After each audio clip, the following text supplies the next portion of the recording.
Hello, kumusta po kayong lahat? Ito po ang inyong old buddy na si Nurse Kaloy.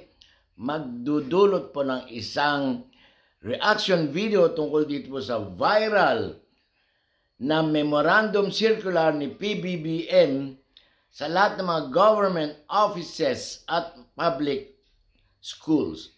Gusto po niya palitan ang pambansang awit ng Bagong Pilipinas hymn.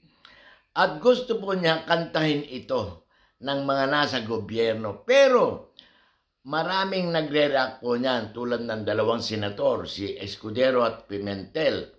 At ako po ay magbibigay ng sariling opinion ko. Dahil kahit na anong kanta, 10 beses, 1,000 beses palitan man ang pambansang awit.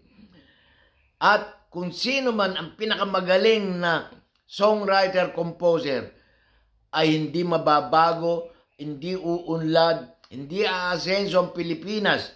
Kaya itong memorandum circular ni PBBM is a waste of time.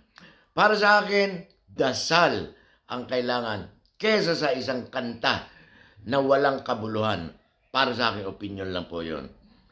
Ngayon, kung alam po natin sa ating mga Katolikong kapatid, ang 10 Commandments, gusto ko sana sa bawat ahensya ng gobyerno, imbes na magtipon-tipon at kantahin ng pambansang awit o Bagong Pilipinas hymn na to, ay magtalaga sila ng isang pastor or church clergy na magbibigay ng dasal o mensahe ng mga utos ng Diyos, particularly yung 8 utos dito sa 10 Commandments. At ito ay yung do not steal. Bakit? Tulad na sabi ko, kahit na 10, 5 beses, 1,000,000 beses palitan ng kanta, hindi magbabago ang Pilipinas dahil maraming korupsyon sa ating mga government officials, politicians. Kaya sana bago mag-umpisa ang panunungkulan nila sa gobyerno ay dasal, hindi kanta. Ang magbibigay ay ang isang pastor. At gusto ko sana banggitin ang 8 utos ng Diyos, ang do not steal. Dahil ang nagpapalubog sa ating bansa ay ang corrupt officials. Hindi po isang kanta ang magbibigay, magpapabago sa ating Pilipinas, ang ating mahal na bansa, kundi isang dasal.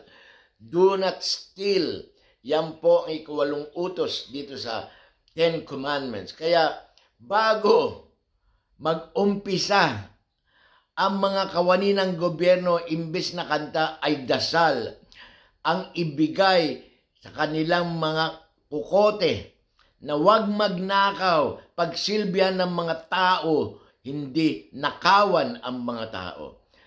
Dito sa memorandum circular ni PBBM ay meron din siyang gustong palitan. Ito yung panata or pledge. Panoorin niyo po si Manong Ted Filon kung paano niya i-deliver ang kanyang version ng isang pledge o panata. Ito naman ang panata laban sa mga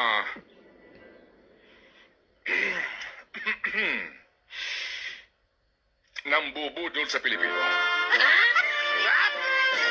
Bilang Pilipino, magiging mapagbantay ako sa ginagawang pagnanakaw ng mga taong gobyerno sa Bagong Pilipinas. Bilang Pilipino, isisiwalat ko ng buong tapang at may dangal ang katiwalian at pagmamalabis ng mga taong nagpapanggap na mga lingkod bayan. Bilang Pilipino, iaalay ko ang aking lakas, talino at kakayahan sa pagmumulat sa kaisipan ng mga tukhang pinagmamalabisan at nililinlang ng mga taong nasa likod umano na sinasabing Bagong Pilipinas.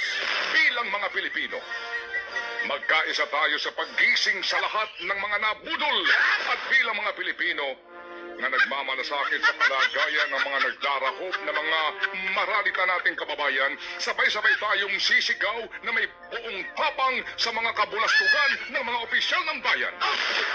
Sabay-sabay tayong sisigaw ng sambayanan. Yan po. ang katotohanan.